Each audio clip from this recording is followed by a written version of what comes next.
Assalamualaikum warahmatullahi wabarakatuh. Apa kabar anak-anakku sekalian? Mudah-mudahan kalian selalu sehat ya. Dan mudah-mudahan kita segera berlalu wabah ini agar kita bisa bertemu kembali ya secara offline gitu ya.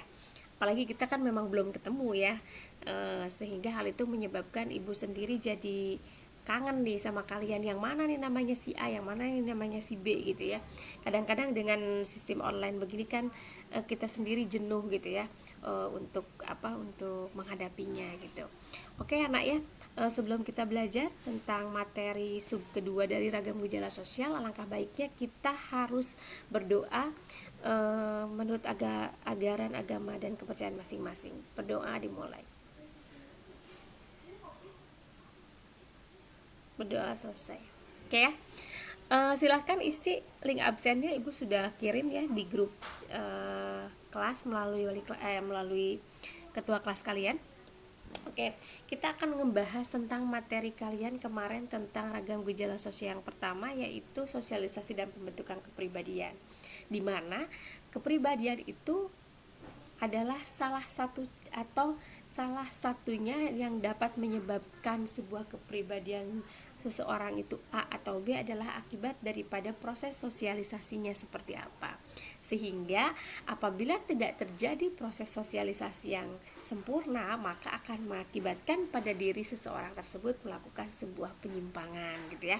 Seperti yang akan kita bahas pada materi submateri kedua ini ya. Nah, oke. Tujuannya masih sama ya nak ya. Masih yang pertama itu mempelajari ini kalian diharapkan mampu memahami gejala sosial yang ada di masyarakat, mampu memahami perbedaan sosial, perbedaan individu, perbedaan antar kelompok. Yang ketiga, mampu memahami multidimensi identitas ya, dalam diri subjek individual maupun dalam diri secara kelompok ya. Yang keempat, kalian mampu memahami heterogenitas sosial dalam kehidupan masyarakat. Yang kelima, kalian mampu menganalisis penghargaan atau penghormatan terhadap keanekaragaman atau heterogenitas. Yang selanjutnya, mampu menjelaskan nilai dan norma.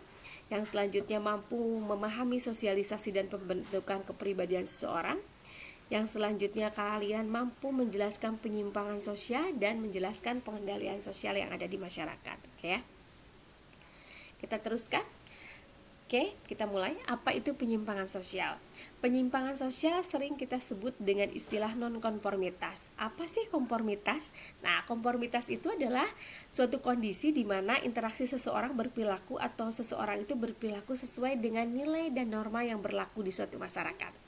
Karena tidak mudah ya untuk seseorang itu ketika harus hidup sesuai dengan nilai dan norma yang berlaku di masyarakat. Banyak sekali godaan-godaan sosialnya gitu ya, terutama godaan-godaan media dan teman-teman dan lingkungan juga gitu ya. Hal ini mengakibatkan bagaimana penyempurnaan dari sebuah proses sosialisasinya gitu. Oke ya.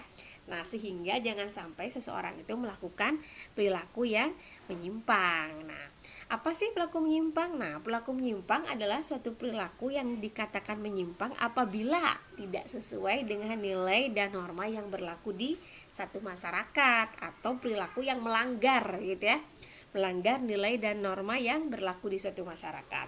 Nah, dalam skala yang lebih kecil, perilaku menyimpang juga termasuk sebuah pelanggaran terhadap sebuah kebiasaan atau sebuah kepantasan yang ada dalam sebuah budaya atau adat di suatu masyarakat gitu ya. Oke, kita teruskan. Oke. Nah, di sini kita akan ngebahas tentang empat teori dari sebuah teori penyimpangan sosial.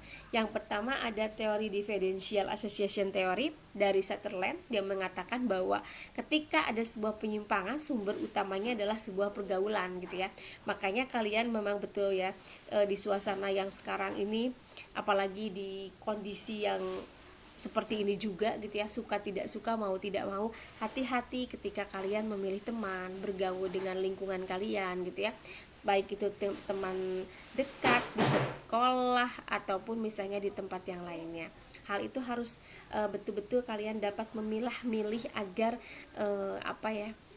tidak terbawa arus, terutama terhadap teman-teman yang memiliki background negatif gitu ya, di kepribadiannya atau di kehidupan sosialnya dia gitu ya. Yang kedua, Menurut Edward Lemert, kalau Lemert kita lebih mengenal bahwa dia itu identiknya adalah teori pemberian cap, karena menurut dia ketika seseorang itu melakukan penyimpangan itu akibat adanya proses labelisasi atau pemberian cap dari satu masyarakat terhadap dia atau dari seseorang terhadap dia, sehingga orang tersebut akhirnya akhirnya bergulik atau berada di lingkaran setan itu tersendiri. Dia susah untuk keluar daripada sebuah penyimpangan. Karena apa? Karena mau tidak mau, suka tidak suka, dia ada di lingkungan itu, dalam arti di lingkungan bahwa orang itu menganggap bahwa dia itu adalah orang yang menyimpang gitu ya, seperti itu. Makanya ketika seseorang itu sudah pernah melakukan kesalahan, itu sangat sulit diterima di satu masyarakat gitu ya. Nah, dia mengembangkan, ya Lamert ini mengembangkan gagasan tentang penyimpangan yang sifatnya primer dan sekunder. Kata dia, penyimpangan primer itu penyimpangan temporer, hanya sekali dilakukan gitu ya. Kalau penyimpangan sekunder terus dilakukan dan mengganggu ketertiban umum sifatnya gitu ya. Nah, yang ketiga ada teori menurut Merton. Menurut Merton, struktur sosial itu tidak hanya menghasilkan sebuah konformitas, tapi menghasilkan sebuah nonkonformitas juga gitu ya, terutama masalah rebellion atau pemberontakan. Karena misalnya dalam sebuah struktur sosial, contoh misalnya dalam satu negara gitu ya, kadang-kadang kan mungkin maksudnya adanya kebijakan A, kebijakan B gitu ya, maksudnya mungkin untuk keberlangsungan kehidupan masyarakat lebih bagus, lebih sejahtera dan yang lainnya. Tapi mungkin sebagian orang menganggapnya itu misalnya sesuatu hal yang merugikan, sehingga terjadi demo dan yang lainnya gitulah. Hal ini memang suka tidak suka, mau tidak mau pasti akan terjadi hampir di seluruh negara gitu ya, kecuali mungkin negara yang negara yang sudah sangat maju gitu ya, dalam artian maju di sini itu tatanan sosial dan keteraturannya sudah terjaga dengan baik gitu, seperti itu ya. Nah, yang keempat adalah teori menurut Emile Durkheim. Kalau menurut Emile Durkheim, ketika misalnya pandangan bahwa kejahatan itu diperlukan untuk apa? Untuk dapat melihat moralitas berkembangnya secara umum lembaga formal. Dalam artian di sini adalah seperti pengadilan dan yang lainnya gitu ya. Nah, oke, kita teruskan ya. Kita teruskan apa sih hubungan antara pelaku menyimpang dan sosialisasi yang tidak sempurna yang sudah kita bahas minggu lalu itu. Yang pertama adalah sering terjadi ketidaksepadanan antara pesan yang disampaikan pelaku sosialisasi yang satu dengan pelaku sosialisasi yang lain. Sehingga hal ini mengakibatkan adanya suatu kebingungan dalam diri seseorang, mau mengikuti yang mana nih gitu ya, atau sampai tidak pesannya yang disampaikannya gitu ya. Atau yang perilaku menyimpangnya juga bisa terjadi bila dalam proses sosialisasinya seseorang mengambil peran yang salah atau meniru perilaku yang salah. Makanya tadi balik lagi, hati-hati ketika kata Sutherland, ketika bergaul dan juga media gitu ya, tontonan-tontonan hati, misalnya YouTube dan yang lainnya ya, Instagram, TikTok dan yang lainnya tuh harus benar-benar kalian pandai pilihnya gitu ya, jangan sampai itu merugikan kalian gitu ya. Nah, yang ketiga, perilaku menyimpangnya juga terjadi pada masyarakat yang memiliki nilai-nilai sub kebudayaan yang menyimpang. Jadi kadang-kadang kan ada contoh misalnya di suatu provinsi di sana ada satu daerah yang dimana di daerah tersebut anaknya dari kecil memang sudah diajarkan untuk menjadi penjahat. Nah, ini kan salah satu fenomena sosial yang terjadi di masyarakat kita gitu ya. Dan hal itu diakibatkan karena sub kebudayaannya disosialisasi dia, sehingga dia akhirnya melakukan sebuah penyimpangan gitu ya. Nah, kita lihat sifat dan macam-macam perilaku menyimpang ya. Dilihat dari sifat perilaku menyimpang ada dua, ada positif dan negatif. Bu, kan udah menyimpang, kenapa dikatakan positif? Nah, dalam artian begini, perilaku menyimpang positif itu adalah perilaku menyimpang yang sebetulnya buat orang lain dianggap caranya salah, tapi sebenarnya buat dianya itu bagus. Contoh misalnya begini, Ari misalnya dia membangkang ke orang tuanya terus dia kabur. Nah, itu kan sebenarnya menyimpang ya. Seperti itu tidak boleh gitu ya. Normanya nilainya kurang bagus gitu. Tapi sebenarnya dia bagus. Si Ari itu misalnya itu dia kabur itu karena misalnya orang tuanya tetap tidak mau dia untuk melanjutkan sekolah. Seperti itu gitu ya. Maksud Ari bagus, cuman caranya yang salah, seperti itu ya. Nah, kalau yang teori menyimpang negatif, kalau itu udah nggak usah dibilangin ya, itu pasti berhubungan dengan kejahatan, seksualisme dan yang lainnya lah. Kita lihat ya, macam-macam perilaku menyimpang. Yang pertama ada kejahatan, udah jelas kriminalitas ya. Yang kedua ada penyimpangan seksual, nanti kita akan bahas sendiri tentang masalah penyimpangan seksual tersebut ya. Yang keempat adalah pemakaian dan pengebaran obat terlarang ya, narkotika dan yang lainnya. Yang keempat itu tentang penyimpangan gaya hidup, dan yang kelima adalah kenakalan remaja. Nah, hal-hal seperti ini sebetulnya menjadikan sebuah potret tersendiri ya buat negara kita terutama gitu ya. Nah, ada juga kejahatan yang tanpa korban. Nah, misalnya kayak teror kayak gitu. Nah, ada kejahatan yang terorganisir kayak mafia gitu ya. Ada juga kejahatan kerah putih. Bu, apa sih kejahatan kerah putih? Kejahatan yang dilakukan oleh para pemangku kebijakan. Contohnya itu misalnya para koruptor kayak gitu ya. Kayak ada juga kejahatan korporat, yaitu misalnya orang-orang yang curang dalam sebuah perusahaan besar terhadap tender-tender tinggi gitu ya, seperti itu ya. Kita lihat dulu. Ini ada tayangan, silakan kalian kritisi sendiri dulu sebelum kita memulai lagi materi selanjutnya.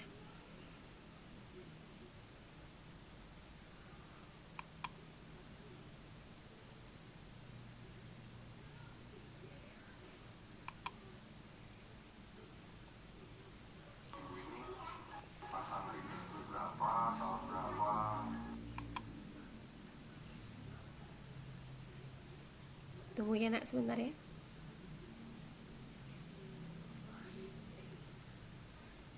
Kalau itu apakah ada perubahan atau enggak? Saya ingat ya. Kita ini ada iklan dulu sebentar ya.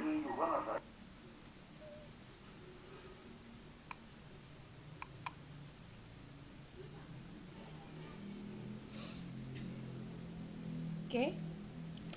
Ini adalah kejadiannya tahun 2018 ya. Tunggu sebentar ya nak. Kita putar. Pemirsa, kejahatan kerah putih alias korupsi masih menjadi perjalanan kelam sepanjang 2018. 2018 sekaligus menjadi catatan sejarah bagi KPK dengan operasi tangkap tangan terbanyak. 29 pelaku korupsi beku dalam operasi tangkap tangan. Ya, kasus terbanyak kong kali kong pengadaan dan jasa. 29 kepala daerah dipenjarakan, begitu juga puluhan anggota dewan meringkuk di balik jeruji besi akibat tergiur uang haram korupsi.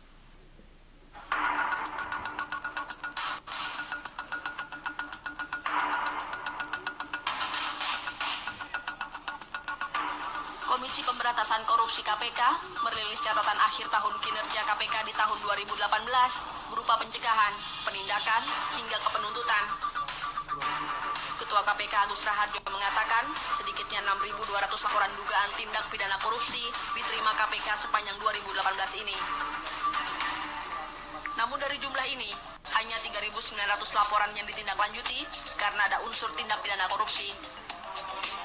Namun dari jumlah ini, hanya 3.900 laporan yang ditindaklanjuti karena ada unsur tindak pidana korupsi. Selain itu, dari laporan masyarakat lainnya, KPK melakukan tangkap tangan sebanyak 29 kali. Angka ini menjadi operasi tangkap tangan terbanyak dalam sejarah KPK. Sampai Desember tahun 2018 ini KPK menerima 6.202 laporan masyarakat. Meskipun dari 6.143 yang telah diverifikasi, hanya 3.990 laporan berindikasi tindak pidana korupsi. Selebihnya sebanyak 2.153 laporan yang bukan berindikasi tindak pidana korupsi. Sementara dari kasus yang ditangani KPK, 80% merupakan korupsi proyek pengadaan dan jasa. Sehingga KPK mengusulkan kepada pemerintah penanganan proyek yang nilainya di atas 2 miliar rupiah, khususnya yang dilakukan pemerintah daerah, harus dengan lelang satu pintu di pusat. Ya, meskipun kita tahu bahwa 80% korupsi terkait dengan masalah pengadaan barang dan jasa, dan hampir semua perkara korupsi pengadaan barang dan jasa itu sebetulnya sudah dilakukan dengan e-procurement. Nah, kami memang pernah mengusulkan agar proses pengadaan barang dan jasa ini, proses lelangnya itu kalau bisa ditarik ke pusat, desentralisasi. Misalnya untuk pengadaan barang dan jasa yang nilainya 2 miliar ke atas, misalnya itu lelangnya dilakukan oleh dilakukan lewat satu pintu di pusat. Total 29 kepala daerah yang berhasil dijebloskan KPK ke balik jeruji besi akibat menerima suap untuk memuluskan proyek di daerahnya. Seperti Gubernur Jambi nonaktif Zumi Zola, Bupati nonaktif Yaya Fuad, Gubernur Aceh nonaktif Irwan Yusuf, dan Bupati Lampung Selatan Zainuddin Hasan. Saat operasi tangkap tangan, uang yang disita memang cukup kecil. Tetapi saat kasusnya berhasil diungkap, ternyata perkaranya melebar. Seperti kasus Zumi Zola yang akhirnya menjerat banyak anggota DPRD Jambi. Sementara melibatkan anggota DPR RI maupun DPRD, kasus paling mencolok menimpa 41 anggota DPRD Kota Malang, Jawa Timur. Kasus ini bisa disebut sebagai korupsi massal karena melibatkan 41 orang dari 45 anggota DPRD Malang. Akibat penangkapan ini, roda pemerintah di Malang lumpuh lantaran pemerintah daerah tidak bisa mengambil keputusan yang mengharuskan persetujuan anggota dewan. Sedangkan kasus paling fenomenal dilakukan mantan Ketua DPR RI yang juga mantan Ketua Umum Partai Golkar, Setia Novanto. Setia Novanto bahkan membuat drama agar tidak ditangkap KPK dengan berpura-pura sakit akibat mengalami kecelakaan lalu lintas lantaran mobilnya tertabrak tiang listrik. Majelis Hakim Pengadilan Tindak Pidana Korupsi akhirnya mengganjar Setia Novanto dengan hukuman 15 tahun penjara dan denda 500 juta rupiah, subsidi 3 bulan kurungan. Setia Novanto terbukti menerima suap untuk memuluskan proyek KTP elektronik di DPR RI. Ancaman pidana hukuman seumur hidup yang semula tidak mampu memberikan efek jerah ternyata belum terbukti. Uang haram korupsi masih menjadi magnet untuk mendapatkan uang besar dalam tempo singkat. Oke anak ya, balik lagi kita ke pembahasan kita. Oke ya. Ini potret yang sebenarnya bikin kita itu miris ya. Dalam artian mirisnya itu, bayangin 2018 3.600 orang mengkorup gitu ya, mengkorup segala fasilitas yang ada di negara ini. Bayangin 3.600 orang gitu ya. Kalau kali kita mungkin negara ini sudah sangat-sangat makmur, sejahtera dan yang lainnya ya. Bayangin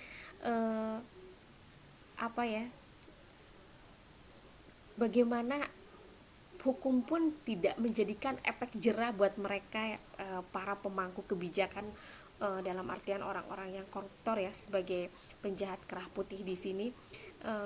Di Indonesia itu kayaknya terlalu gampang. Mereka itu walaupun sudah kena kamera, sudah dipakai rompi orange, tetap aja sambil tersenyum gitu ya. Itu sudah tidak ada urat malunya gitu ya. Hal ini menjadikan potret tersendiri dalam sebuah sosialisasinya gitu ya. Bagaimana penerapan hukum atau bagaimana pemberian cap sebagai koruptor di Indonesia itu seperti hal yang biasa. Padahal kalau di negara lain itu adalah sesuatu yang sangat-sangat memalukan, bahkan bisa menyebabkan orang tersebut bunuh diri gitu ya. Kalau di kita itu enggak. Karena apa? Karena memang kita mungkin secara hukumnya belum sampai tatanan sosial masyarakatnya, pengetahuannya bahwa koruptor itu adalah orang yang paling jahat gitu ya, dalam arti jahat. Karena apa? Karena dia sudah merenggut beberapa ribuan nyawa atau jutaan nyawa yang harusnya haknya mereka miliki, seperti itu ya. Oke, kita lihat lagi, balik lagi kita ke materi. Nah, yang kedua kita akan membahas tentang perilaku penyimpangan seksual. Ini pun menjadi sebuah fenomena yang grafiknya sangat-sangat terus naik gitu ya. Hal ini juga terjadi di Indonesia gitu ya. Terjadi di Indonesia, bagaimana grafik dari sebuah penyimpangan seksual itu semakin hari semakin naik gitu ya. Apa sih penyimpangan seksual? Penyimpangan seksual itu adalah ketertarikan atau fantasi seksual yang tidak wajar terhadap benda, situasi atau kelompok individu tertentu gitu ya. Nah, kita lihat di sini. Oke ya. Sorry. Oke, ke sini. Ini kebalik harusnya. Oke, kesini dulu ya. Oke, yang pertama adalah macam-macamnya adalah gay. Mungkin kalian sudah tahu sendiri apa itu gay, yaitu laki-laki yang menyukai sesama jenisnya atau laki-laki. Yang kedua adalah lesbian, sudah banyak juga yang kita sering lihat perempuan yang menyukai perempuan. Yang ketiga ada exhibition ya. Mungkin sebagian orang ada yang udah tahu dari kalian, atau mungkin sama sekali ada yang belum tahu atau pura-pura nggak tahu gitu ya.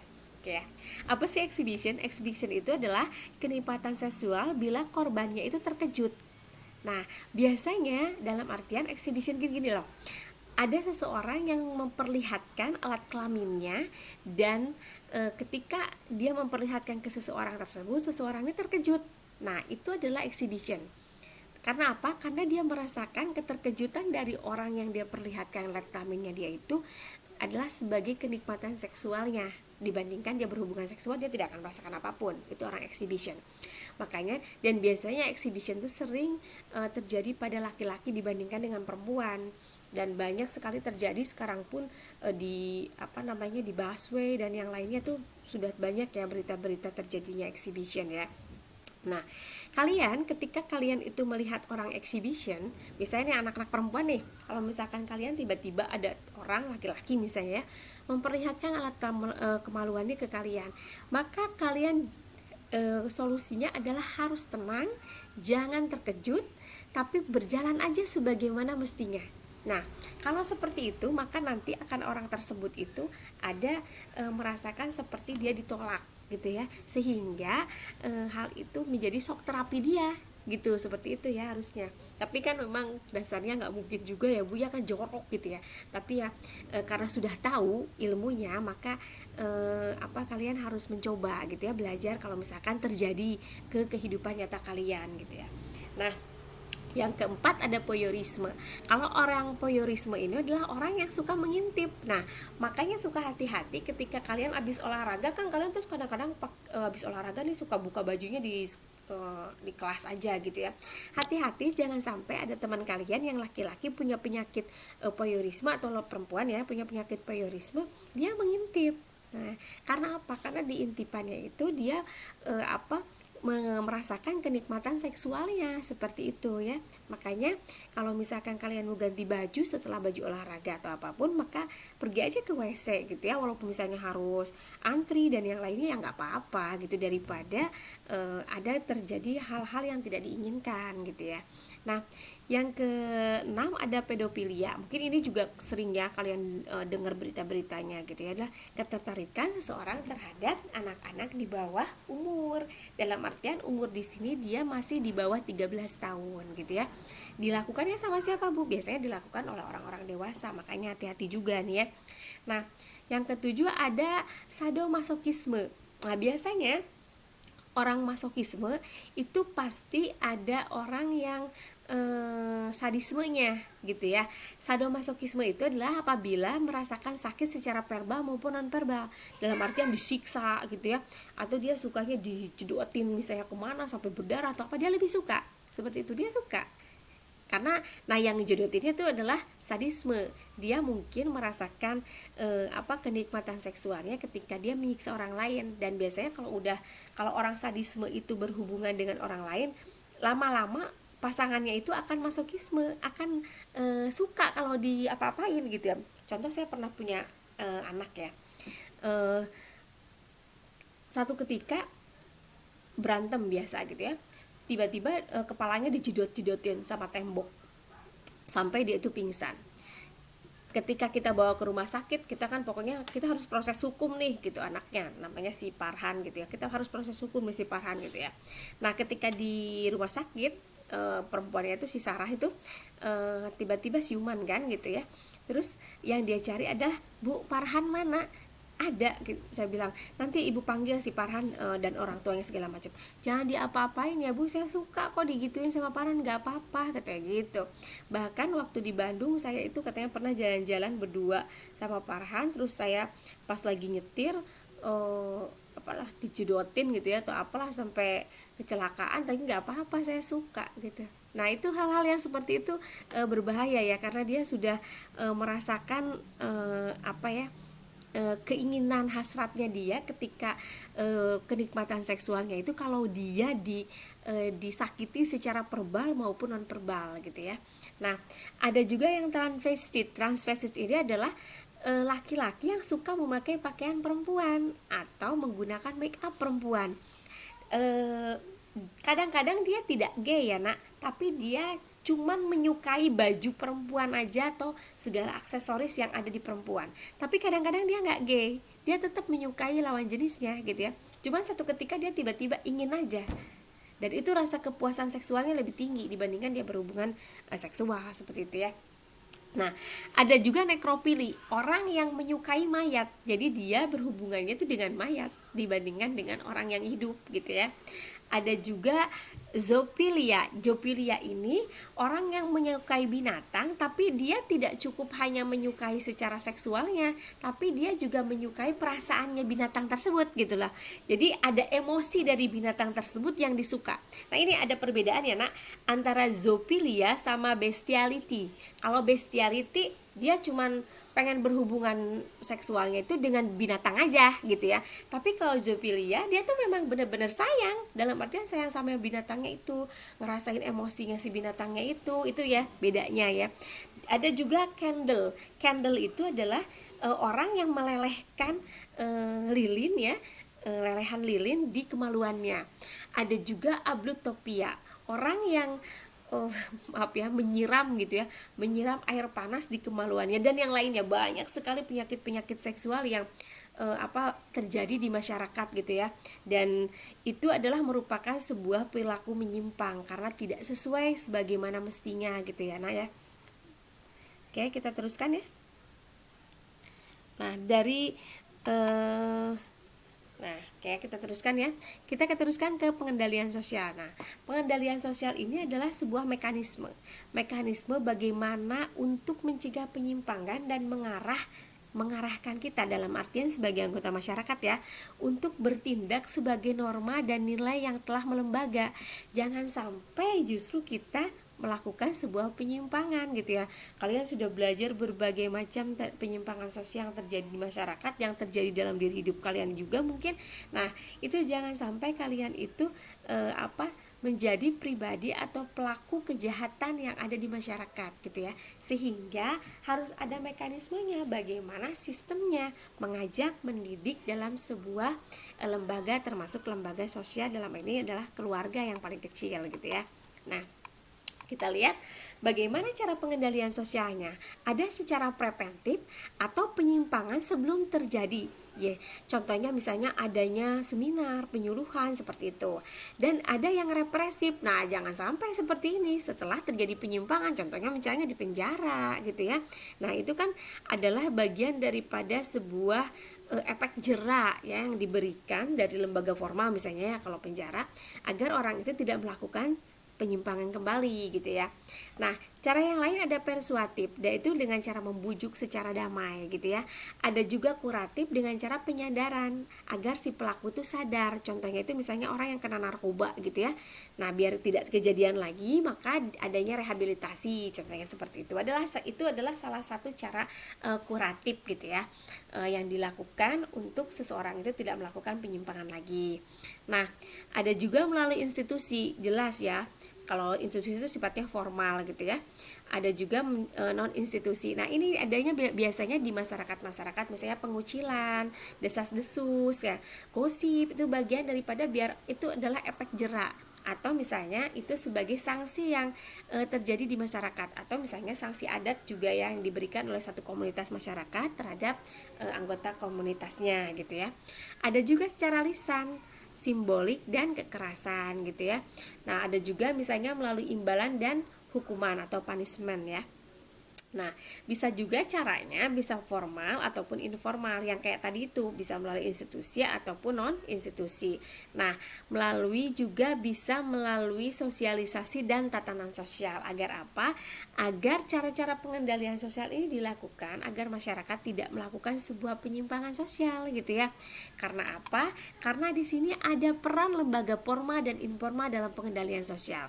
Apa sih? Yang mana sih? Siapa sih peran lembaga formal itu?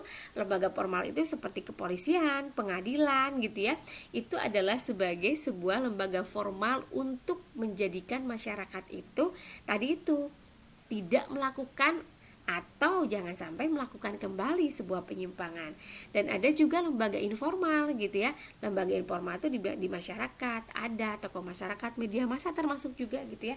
Itu sebagai sarana agar masyarakat itu dapat menciptakan keteraturan dalam keteraturan sosial ya dalam kehidupan bermasyarakatnya, sehingga tidak terjadi sebuah penyimpangan sosial gitu ya. Mudah-mudahan kita semua dijauhkan dari lingkungan dan juga teman-teman dan juga semua hal yang dapat menyebabkan kita terjerat dalam sebuah penyimpangan sosial. Kayaknya nanti Ibu akan kasih kalian sebuah kuis ya dalam bentuk slideshow, nanti kalian tangkapin sendiri, terus nanti kalian kirim ke Ibu. Jangka waktunya mungkin 2 minggu ya buat Ibu kritisi dalam bentuk analisis kalian ya. Kurang lebihnya sekian materi pada hari ini ya. Jangan sampai kita sebagai makhluk sosial keberadaannya itu tidak diterima oleh satu masyarakat yang lainnya ya. Mudah-mudahan kita tetap semangat, tetap sehat. Jangan lupa walaupun kalian masih BDR tetap harus jaga motivasi belajarnya. Mudah-mudahan hari ini ada ilmu yang bermanfaat buat kita semua. Tetap jaga kesehatan. Assalamualaikum warahmatullahi wabarakatuh.